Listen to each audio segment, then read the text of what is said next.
and like John says all the time, we are not, he's not running against who or telling you how to vote.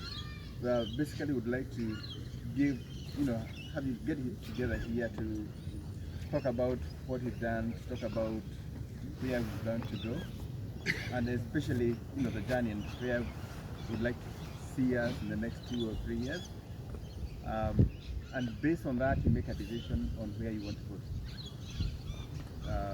Because, I've worked with John for the last 2 years. He's great, he's a man of integrity. There are a lot of things which are happening here and there within the organization, and he came and put his foot down to get the things done properly. Of course, that has brought him a lot of enemies along the way. There are a lot of things which have been said, but it's good for you to come here, listen to him, ask the questions that you want to ask.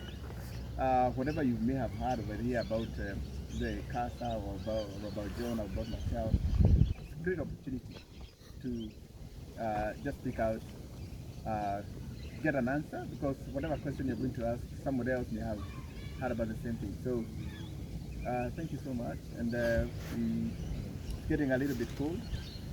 I will now ask John to come up and say something.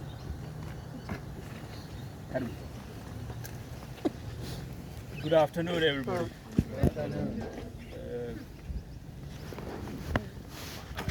Let me put those down there. Honestly, it's an honor to share this afternoon a few minutes with you. I don't take it for granted. One of the most valuable things, in fact, the most valuable thing that we have in life is time. The reason why I say it's time is that time once gone, you can't get it back. I can lose money, I can make money. You can lose your health, you can regain your health. But time, once it's gone, it stands for eternity. So I really honor you for creating that time to be here. Now, I think whatever has been said, and I acknowledge what Chumo and Governor and Emily have said. I'm going to be maybe very succinct and probably brief. First and foremost, I'll just give you a very short background of where we are coming from. In 2017, I was requested to be the president of CASA. That request had been given to me previously on numerous occasions. However, I was not ready. In 2017, I felt that I was ready. I consulted with my family. I don't know where my wife has gone. And we agreed that yes, it's the right time.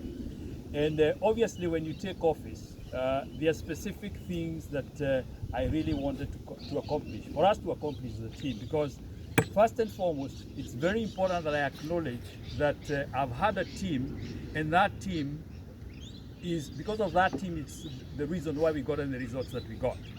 The first thing, like Emily mentioned, was the students, because when you look at how Kenyans come here, we either come here as a student or we come here as a permanent resident. I came here as a permanent resident in 20 years ago, and from that perspective, we were about 5 families. In fact, in total, we are about 20. Today, Kenyans in South Australia, we are almost 4,000, bordering 5,000 Kenyans. And majority of those people who've come and settled here, initially they were students.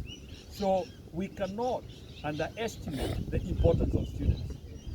Because when you look at students, first and foremost, when students come here and they start their life, they go through study and they become a permanent resident, that particular student is actually impacting not one person, but very many people back home. Would you agree? So it is very important and very essential that if a student comes here, we need to make sure that we do everything for that person to be successful. And of course, there are challenges that students go through. We all go through challenges. The most important thing is not that we go through challenges, the most important thing is how we overcome those challenges. And that's why we started the Student Empowerment Forum. Now, going forward, I think I would like to make sure that we take that to another level. We continue doing what we are doing, and also we have a mentorship program. Mentorship is so crucial and so important. Because those of us who have been here for a longer time, those who are in professions, those who are in business, it is very ideal to mentor young people. The reason being, and I have said this in the past, somebody was asking me how old I am. Who was asking me how old I am? Where are you? Somebody I was having a conversation. You are, remind me your name. Austin. We're having a discussion with Austin, and he was asking me, how old am I? I said, Austin, I'm just 56 years young. And I've not done 50% of my life. However, what I'm trying to emphasize here is that it is important that we create an opportunity for young Kenyans to be at the forefront, because you are the foundation of the generation here. We are still a very young migrant nation here. We're very new migrants here. We are only hardly 20 years. So it is important that we pave way for young people. And I think student empowerment forums having a mentorship program would be very key. The other thing when we came to office that was very important is that, like Chumo alluded, CASA, one of the challenges that CASA has had all along is money. And without money, there's very little you can do. You see, like the student empowerment forums, the family programs that we've got, if you don't have money, you can hardly do anything. So I identified and I said, there must be a way, we must look for a way that CASA is going to become financial. You've got to be smart a little bit, because we are a welfare organization, we are not a business. So if we have got sponsors, for example, because Kenyans come here as students, we pay international student fees. It's a lot of money that we pay. Why shouldn't, for example, universities support us? So we've got sponsorship from universities. We've got businesses that are involved in the education business. For example, agents. These organizations need to sponsor. And at that point in time when we took office, sponsorship was about 2,700. 2018, we took that to over 10,000. Last year, we took it to over 27,000. If you ask me, there is still a massive potential if we really are very strategic. If CASA has money, one of the other things that I would like to see is that I would like to see us having our own premises. Right now, we move from place to place hiring a premise. I would like us, if we're given the opportunity to serve this community, that a priority would be for us to get our own premises, hopefully a premises whereby we can use that premises. It might have a bit of ground, maybe people can kick a ball, or even the young families come and use it. And when it's not in use, we can hire it. And I know it is possible if we come together and do that. The other thing that I think is so important is that one of the questions that people ask is, what will CASA do for me? You know, and I think it's a valid question. What are benefits that I can get as a member? And it is true that I think for an organization to have a perpetual existence, members must accrue some benefits. What we intend to do if we come to office, and this is something that we've actually started, is, for example, we all go home, don't we? We all go home.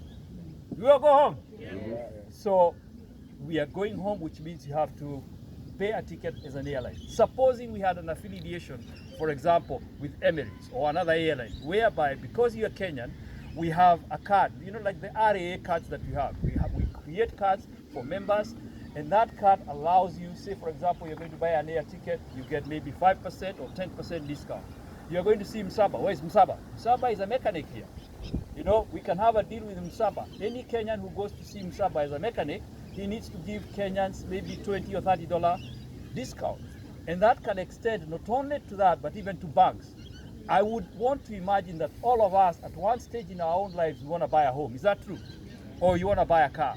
If we have an affiliation, say maybe with National Bank or CBA, such that any Kenyan can actually get a discount, and that is possible. So one might ask, how is this possible?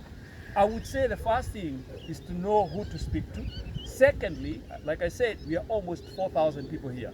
With a population of 4,000, that's a marketing edge that we've got, because we've got numbers and we are always consuming. Like I said, you know, we are all going to buy a home. If we have an affiliation, for example, with a builder like Hickenbotham, such that if somebody is buying a home, they get a discount. That's the way that I think we can create tangible benefits for members. We've already started working on that while we've been in office. For example, Serena came on board and they did sponsor the gala. And not only did they sponsor the gala, but we now have a partnership with Serena Hotels, such that anybody who travels to Kenya and they want to take a holiday, if they go to any of the Serena Hotels, lodges or hotels, they will get a discount. And we can actually extend that. The other thing that I think is very important is to create business opportunities for us here. Because most of us, yes, we come here as a profession, but there is a lot of synergies that we can create between Kenya and South Australia. For example, tourism. Kenya is one of the most beautiful places to go and visit in the world. It is far much more beautiful than South Africa. Australians travel so much. They really travel overseas. 90,000 Australians travel to Africa. Do you know how many of them go to Kenya? 90% of them go to South Africa. Yet Kenya is more beautiful than South Africa. Why? Because it's not marketed. Are we together here? There are business opportunities. There are lots of business opportunities that we can bring together. And Kenyans, because we are enterprising, what we need to do as CASA is to provide an enabling environment where business people and people who are looking for opportunities can come together, both Australians and Kenyans. And if given the opportunity, if we come back to office, instead of just having a gala, we'll have a gala, but then we also need to have a business expo where people can come and exchange ideas. The other thing that is very important for us to remember as Kenyans is that Kenyans, we are ingenious. What do I mean by that? For example, you look throughout the world where you've got a technology like M-Pesa. I still have not found one, okay? Think about the SACCO. When I began working myself many years ago as a young accountant, I still remember that I bought my first car with a loan from a SACCO society. It is cheap, it is easy, very low interest rates. I do not see the reason why, us here being in South Australia, about 4,000, why we cannot have our own SACCO. We know, and I know all of us, students especially, sometimes we struggle. We want some extra money. Maybe you want to bridge a gap to pay school fees. If we have a SACCO, that can be an avenue that we can actually get cheap funding. It's very low interest cost, and it does not have a lot of legalities when it comes to financing. We've already started the process of registering a SACCO, and that's a process that if we are given the opportunity to come to office, I would like to see that to fruition.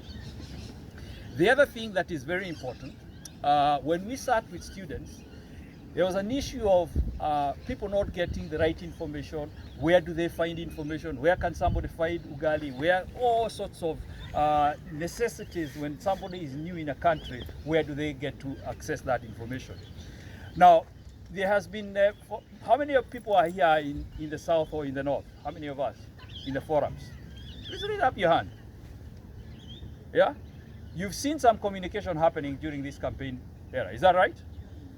Let me ask you, and please tell me genuinely. There's a gentleman who is part of our team.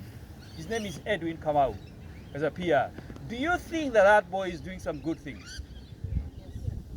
We've got some brilliant minds, young minds within our community. And I identified Edwin because he served in the gala committee when we were having the last gala. And he's brilliant when it comes to IT. And my discussion with him was that we have a miserable website. We are miserable in our social media. We need to make sure that we have a website that is resource-based, that has a membership, and that has all the necessary information, such that if somebody is in Kenya, they would know about any information that they require through that website. And I think that is a crucial aspect when we come to office, such that information is available so that when people come here, they don't say, I was not told. And that is going to be one of our main projects that I think it will be very, very pertinent for us to work on. Now, these are some of the things that I think are very important for us to address. You know, there has been a lot of, for lack of a better word, manipulation of what we have done while we've been in office. The truth is, like Solomon said, I will never talk ill of somebody because that's not my nature. My nature is to talk about what we will do, because there's no point maligning people's names. I think we should be talking about issues. We should be expressing ourselves with what we want to do for this community, because Kenyans, let me tell you, we have a wonderful community. The other most important thing that we must continue doing, which we started while we were in office, is to make sure that the wider Australian community has the right perception about Kenyans. You'll agree with me that Kenyans, we are hardworking. Is that true? And I have due respect for other communities that have come to this country. But like I said, we either come here as a skilled migrant or a student, and that student converts into a permanent resident and a citizen. What that means is that we come into this country to contribute. We are not coming to take away. And I have due respect for people who've come here through other means, for example, refugees. However, we are different. And it is important that the impression, instead of us being grouped among all other Africans, it's important that we be uniquely seen as Kenyans. And this is why the first gala that we had, I made sure that we had Australians. I made sure that we had the Deputy Premier come as our chief guest. And in addition to this, when we came to office, we decided, or rather as a committee, we decided we are going to have a President's Award. We still have our other awards, but the President's Award is going to recognize a Kenyan who has done exceptional things, not only within the Kenyan community, but also within the wider Australian community. For those of you who came for the first gala last year, we recognized Dr. Ken Wangoho. This is a gentleman who has had an impact not only within the Kenyan community, not only within South Australia, but Australia-wide, and his projects are being implemented in Fiji. When we did that, the Deputy Premier was actually in awe. And this is why it's important that we create a good perception. Why? Because if people have a different perception, the wider Australian community have a different perception. Adelaide is a very small place. People talk. If people say that, you know, I met this Kenyan and this Kenyan is hardworking, they're hardworking, that in and of itself, you go for an interview and people have a totally different perception. So it's very important that we carry on and continue doing that. Because one of the most disturbing things to me is that, for example, we are a Commonwealth country, is that right? Being a Commonwealth country means that we go to school and study in English. It is okay if somebody says for you to get admission to university, you must do IELTS. But I don't get the rationale behind me coming here, you study, you do a degree for 4 years, and you still have to get IELTS. It doesn't make sense to me. I don't know if it makes sense to you. And if we are going to be able to have our case listened to, we must make sure that whatever political party is in place, we must be aligned with that. And how are you going to do that? By showing the wider Australian community that as Kenyans, we are different. We are here to make a difference, and we truly are. Now, what that means is that whereas we can do this through CASA, even us as individuals, wherever you are working, always remember that you're not just working as John, you are representing the wider Kenyan community. If I go somewhere, for example, I love playing golf. If I'm playing golf, I'm not just playing golf as a Kenyan. As John, I'm representing the Kenyan community. Because if you do a good deed, Australians, what do they do? What do they do? They talk. And it is very key and very important. Lastly, something that is very dear to me is sports. Sports is important across the board, not only for young people, but even for elderly people. Why? Sports gives us discipline. Sports keeps us people to be healthy. And when we come to office, if you give us the opportunity, I've appointed Gilisho here. I think he's a young man who loves sports. He has a capability of leadership. I have interacted with him. And I would like us to really, for example, the football club, the soccer club, I would like us to formalize that and get it into a competition that is regular throughout the season. That way it gives some form of structure. I would like us to have a volleyball team. I would like us to have a basketball team. I would like us to have a running team. We are renowned as runners in Kenya. I mean, worldwide, Kenya is renowned for running. I am very passionate about golf. I would like to see some young people playing golf. What I'm saying is that it will be important for us to have a program with regards to sports. Those are some of the few things that I think that are important. Maybe I want to clarify something that I've heard people talk about. People have been saying that I'm benefiting from CASA myself. And I think it's important I set the record straight. I'm a businessman. I'm actually involved in 3 businesses.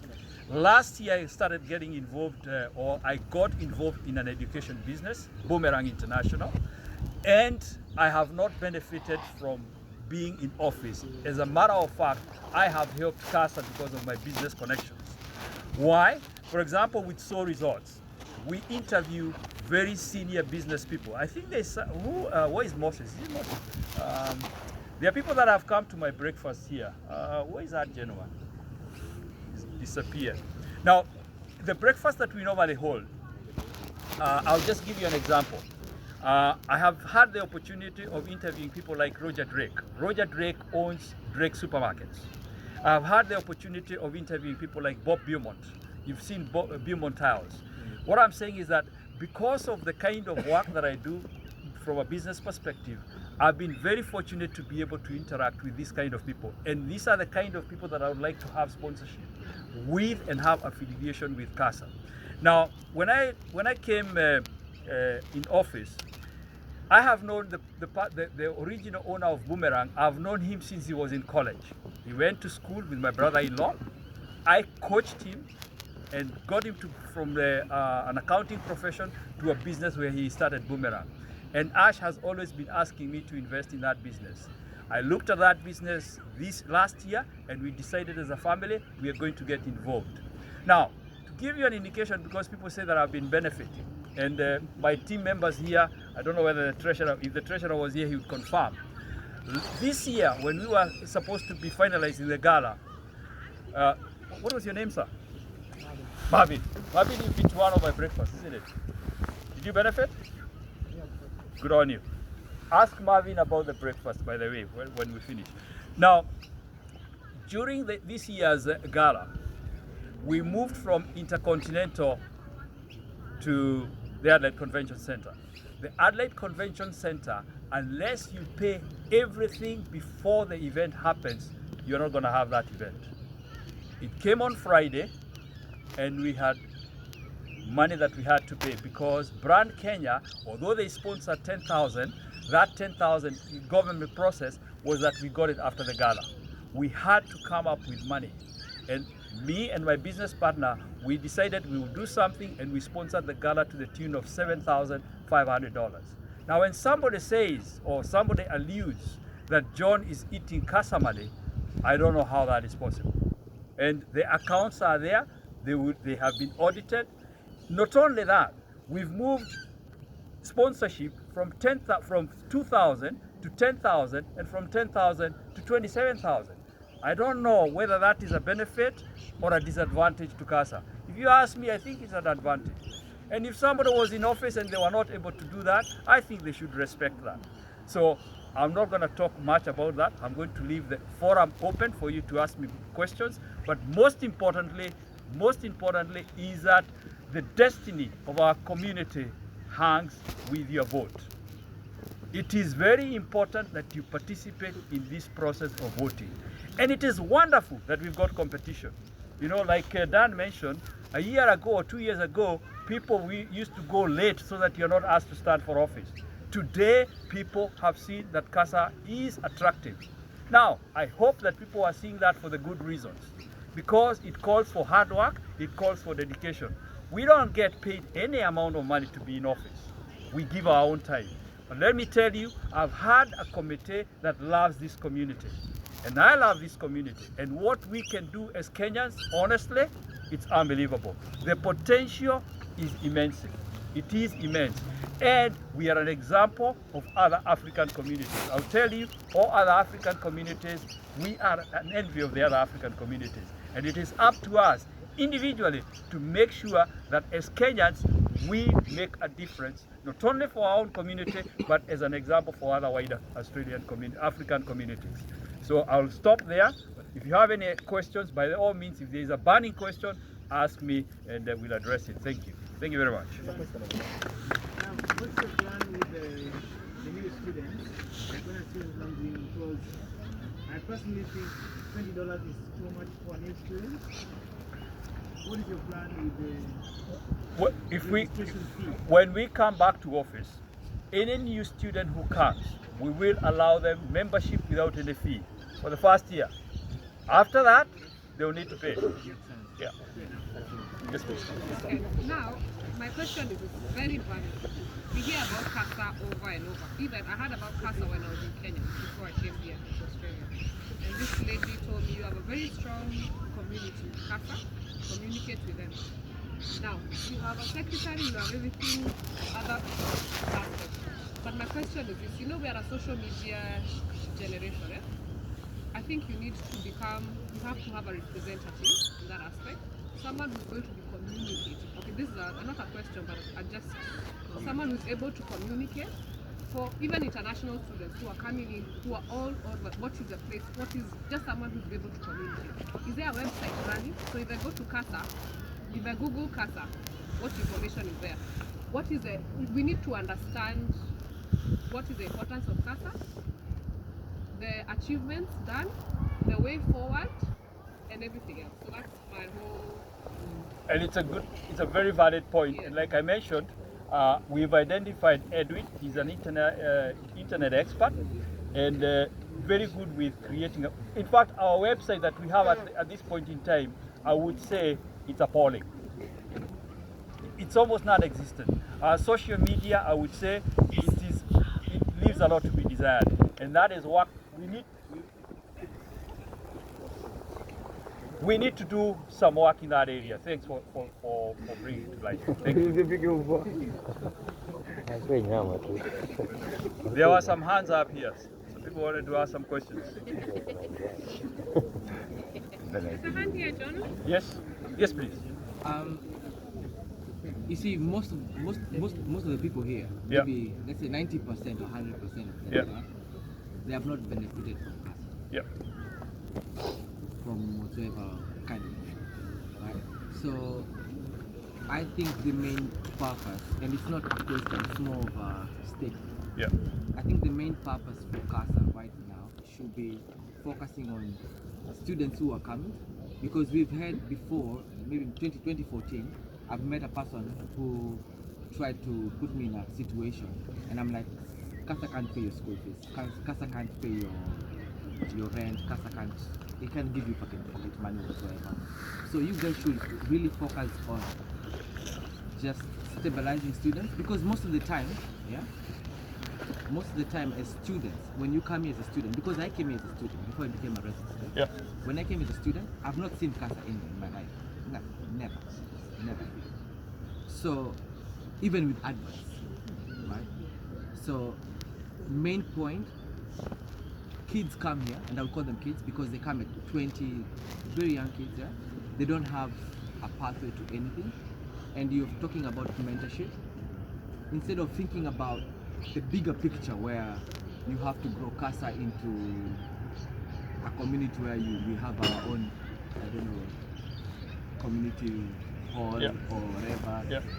Main thing is focusing on these kids who come here. They don't have any parents who can guide them, and you're not focusing on paying their school fees and whatnot, because we can't afford paying their school fees. When you talk about raising money, or CASA does not have money, technically we can't even get the money from individuals.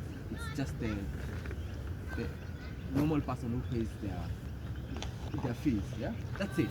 Yeah. That's about it. Yeah. You sponsoring everything else, it's you and your friend. Yeah. Anything else, I can't bank on CASA or I'm due on my school fees and I have to come and call for something.